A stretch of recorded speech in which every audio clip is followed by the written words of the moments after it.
दोस्तों यूपी की कई खबरें लेकर हाजिर हुआ हूं। उत्तर प्रदेश में बुलडोजर एक्शन चरम पर है। एक और ऐतिहासिक इमारत को ढा दिया गया है। लेकिन दोस्तों देखिए, सुप्रीम कोर्ट भी अब बुलडोजर एक्शन के खिलाफ कार्रवाई शुरू कर दिया है।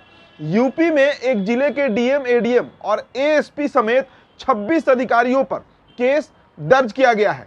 ये दो खबर तो आपको हम बताएंगे ही, इसके अलावा आपको ये भी बताएंगे कि संभल में मस्जिद के सामने जो पुलिस चौकी बन रही है उस पर अब एक नया विवाद खड़ा हो गया है। और दोस्तों आपको एक वीडियो भी दिखाएंगे कि कैसे हिंदू धर्म के जो फ्रिंज एलिमेंट हैं, जो ठेकेदार बनते हैं, चरमपंथी हैं, वो माँ दुर्गा और माँ काली की तुलना बुरके वाली से कर देते हैं, नारे लगाए जाते हैं, बेहद आपत्तिजनक तस्वीरें हैं।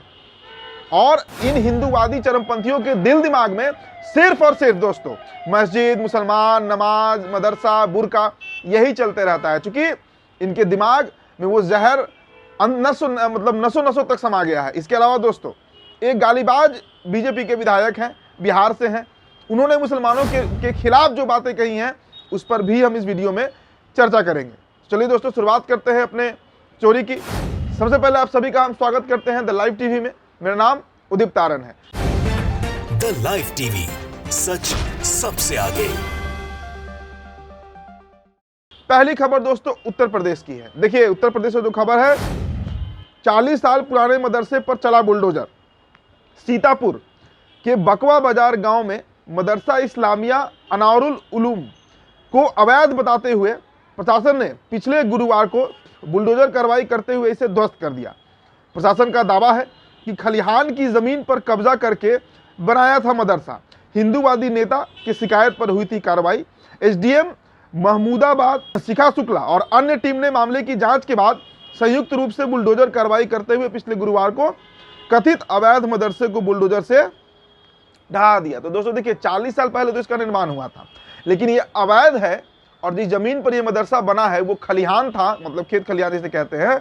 ये 40 साल के बाद उत्तर प्रदेश की सरकार को समझ में आई, वहाँ के जिला प्रशासन को समझ में आई कि ये मदरसा जो है, जहाँ बच्चे पढ़ने जाते हैं मुसलमानों के, वो अवैध है और उसे तोड़ना चाहिए। तो उसे तोड़ दिया गया है, सपाट कर दिया गया है और फिर से उसे खलिहान में बदल दिया गया है। तस्वीरें आपने देखी हैं। अब देखिए दोस्तों, संभल की मैं बात कर रहा था। संभल में जो मस्जिद के सामने पुलिस चौकी बन रही है उस पर अब क्या विवाद है समझिए। दरअसल वो जो ज़मीन है जहाँ पर पुलिस चौकी बन रही है वो वक्फ की ज़मीन है और ये दावा कोई और नहीं, असदुद्दीन अवैसी कर रहे हैं। देखिए उनका दावा है कि संभल की जामा मस्जिद के पास जो पुलिस चौकी बनाई जा रही है वह वक्फ की ज़मीन है, जैसा कि रिकॉर्ड में दर्ज है। इसके अलावा दोस्तों इसमें यह भी जिक्र है कि प्राचीन स्मारक अधिनियम यानी ओल्ड मॉन्यूमेंट एक्ट के तहत जो संरक्षित स्मारक हैं उनके पास निर्माण कार्य प्रतिबंधित होता है। और इसे लेकर इन्होंने बजाते पीएम मोदी और योगी आदित्यनाथ को टैग भी किया है और इसका पूरा दस्तावेज इन्होंने अपने एक्स अकाउंट पर डाला भी है। अब देखिए दोस्तों, इससे जो सबसे बड़ी खबर है आज की वो आपको बता रहे हैं। देखिए मैंने आपको बताया कि सुप्रीम कोर्ट जो है वो अब बुलडोजर एक्शन के खिलाफ कार्रवाई कर रही है और महाराजगंज से इसकी शुरुआत हुई है। महाराजगंज की ये रिपोर्ट आप देखिए। महाराजगंज में, यूपी के महाराजगंज में अवैध तरीके से गिराया था मकान। सुप्रीम कोर्ट के आदेश के बाद आईए समेत 26 लोगों पर, देखिए दोस्तों 26 अधिकारियों पर, माफ कीजिएगा, सुप्रीम कोर्ट ने केस दर्ज करवाया है। तो सुप्रीम कोर्ट का फैसला पहले भी आया था कि बुलडोजर एक्शन पर रोक लगना चाहिए, लेकिन जिस तरह से एक तरफा कार्रवाई अभी भी यूपी में चल रही है, सुप्रीम कोर्ट अब एक्शन में आ गया है। 26 नामजद लोगों पर मुकदमा दर्ज किया गया है। तत्कालीन डीएम अमरनाथ उपाध्याय, एडीएम कुंज बिहारी अग्रवाल और एएसपी आशुतोष शुक्ला पर केस दर्ज किया गया है। इसके अलावा पत्रकार मनोज टिबड़ेवाल का मकान जो है वो सड़क चौड़ीकरण के नाम पर गिरा दिया गया था। सुप्रीम कोर्ट ने 25 लाख रुपए मुआवजा देने का भी आदेश दिया है। तो देखिए दोस्तों, ये बेहद बड़ी खबर है और एक सकारात्मक पहल है देश का जो सर्वोच्च न्यायालय है, जो सुप्रीम कोर्ट है, उसकी तरफ से। क्योंकि अभी तक तो मुसलमानों के मकान ही गिर रहे थे, लेकिन अब पत्रकार के मकान भी रडार पर आ गए। और परसों मैंने आपको खबर बताया भी था कि अयोध्या के गुप्ता जी का भी मकान गिरा दिया गया था, जो बिलक बिलक कर रो रहे थे। तो सुप्रीम कोर्ट ने अब साफ कर दिया है कि अगर इस पर कार्रवाई होगी तो चाहे डीएम साहब हो, एडीएम हो, एएसपी हो, सीओ हो, कोई हो, केस दर्ज किया जाएगा और पीड़ित को मुआवजा भी दिलवाया जाएगा। अब दोस्तों आपको एक खबर दिखाते हैं कुएं की। एक कुआं, 100 साल पुराना कुआं एक खोद निकाला गया है उत्तर प्रदेश में और अमरोहा के मंडी धनौरा थाना क्षेत्र की यह खबर है, जहां सुभाष नगर मोहल्ले में एक मस्जिद के पास पिछले गुरुवार की रात एक विवादित कुएं की खुदाई शुरू हो गई। इसको लेकर विवाद खड़ा हो गया। विवाद तो खड़ा होना ही था। हिंदू संगठन से जुड़े हुए जो लोग हैं वो दावा कर रहे थे कि यह कुआं 100 साल पुराना है और इसे एक मुस्लिम ने अवैध तरीके से पाट दिया था, मतलब बंद कर दिया था, और अब इसकी खुदाई हम करेंगे। खुदाई शुरू होती है, स्थिति जब बिगड़ने लगती है तो फिर वहाँ आनन फानन में पुलिस पहुँचती है और पुलिस के पहुँचने के बाद अब उस पूरे इलाके की नाकाबंदी कर ली गई है। पुलिस वहाँ तैनात है ताकि कोई बड़ा विवाद खड़ा ना हो जाए। तो तस्वीरें आप देख रहे हैं कैसे वहाँ पर जो स्थिति है, मतलब कुएं को लेकर, वो तनावपूर्ण है। चलिए अब अगली खबर देखिए दोस्तों।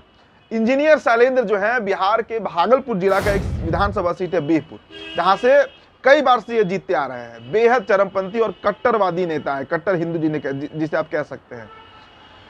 अब इंजीनियर साहब जो हैं, इंजीनियर शैलेंद्र, इन्होंने जो बातें कही हैं वो ना सिर्फ संविधान के खिलाफ है बल्कि इनके खिलाफ केस दर्ज होना चाहिए। देखिए इन्होंने क्या कहा है। इन्होंने कहा है कि मुसलमानों का साथ कौन देता है? राजद वाला देता है। हमें मुसलमानों का वोट नहीं चाहिए, हम कितना भी काम कर ले मुस्लिम हमें वोट नहीं देता है। दोस्तों देखिए ये वही विधायक है जिन्होंने अभी से कुछ दिनों पूर्व एक और बयान दिया था। इस बयान में इन्होंने कहा था कि जो हिंदू राजद को वोट देता है वो मियाँ होता है। ये शब्द का प्रयोग उन्होंने किया था कि जो हिंदू राजद को वोट देता है यानी तेजस्वी यादव को वोट देता है वो मियाँ होता है। और अब देखिए फिर से इन्होंने मुसलमानों के खिलाफ जहर उगला। लेकिन हम जानते हैं कि इनके खिलाफ कोई कार्रवाई नहीं होगी क्योंकि इनके साथ कमल छाप है, ये भागवाधारी हैं, ये बीजेपी के विधायक हैं। अब देखिए दोस्तों, आपको एक तस्वीर हम उत्तर प्रदेश की दिखाते हैं जो शर्मनाक तस्वीर है। शर्मनाक हम इसलिए कह रहे हैं क्योंकि योगी आदित्यनाथ जो दावा करते रहे हैं सरकार बनने से पहले, जिनके मैनिफेस्टो में था कि हम नौकरी बांटेंगे, हम शिक्षा बांटेंगे, वो बांट क्या रहे हैं? दरअसल वो छोटे छोटे बच्चों को भीख बांट रहे हैं। और यही उत्तर प्रदेश की असली तस्वीर है। युवाओं के हाथ में तलवार सौंप दिया गया, धर्म का चोला सौंप दिया गया, पहना दिया गया भगवा उन्हें।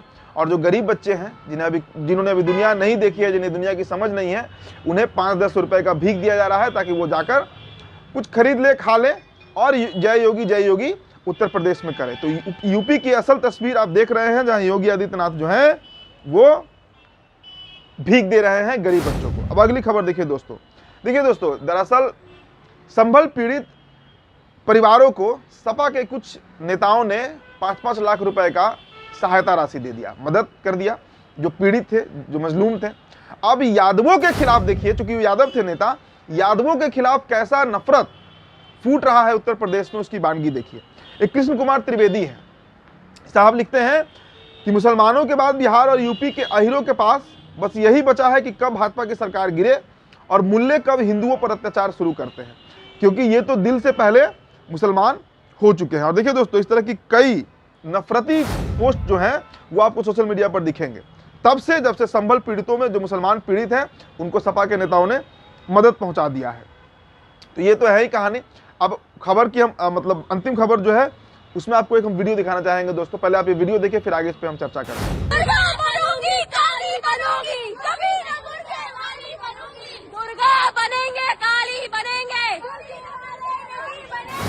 तो दोस्तों देखिए, ये तथाकथित हिंदू शेरनी है, मतलब कंगना रनावत टाइप। और ये कर क्या रही हैं? ये नारा दे रही हैं कि मतलब अब इनके बॉडी लैंग्वेज से, इनके भाषा से आप समझ सकते हैं भाई, आप हिंदू अगर परिवार में जन्म ली है तो आपको देवी स्वरूप ही माना जाता है। हमारे यहाँ जो बेटी होती है वो देवी स्वरूप ही होती है, बहन जो होती है वो देवी स्वरूप होती है। लेकिन हम ये उम्मीद नहीं करते हैं कि आप सड़कों पर उतर कर, भगवा पहनकर और मुसलमानों को इस तरह गाली दीजिएगा कि हम दुर्गा बनेंगे, काली बनेंगे, लेकिन बुर्का वाले नहीं बनेंगे। मतलब ये पूरे देखिए, ये मुसलमानों का नहीं, ये हिंदू धर्म को गाली दिया जा रहा है। मुसलमानों को ये गाली नहीं है, मुसलमानों को क्या फर्क पड़ना है भाई। लेकिन जिस तरह भारत में कुछ मतलब कहते हैं एलीट क्लास, एक क्लास ऐसा बन गया है जो सिर्फ और सिर्फ एक ही एजेंडा पर काम कर रहा है, मुसलमानों के खिलाफ इस तरह के नारे देना, उनके धार्मिक भावनाओं को चोट पहुंचाना। और सबसे शर्म की बात है कि इसमें पुरुष तो थे ही, अब हमारे घर की जो बहू बेटियां हैं वो भी सड़कों पर उतर रही हैं। मतलब जहर जो है वो अंदर तक समा चुका है और पूरी तरह ब्रेन वॉश हो चुका है। तो फिलहाल दोस्तों इस रिपोर्ट में इतना ही। बहुत बहुत शुक्रिया। द लाइव टीवी, सच सबसे आगे।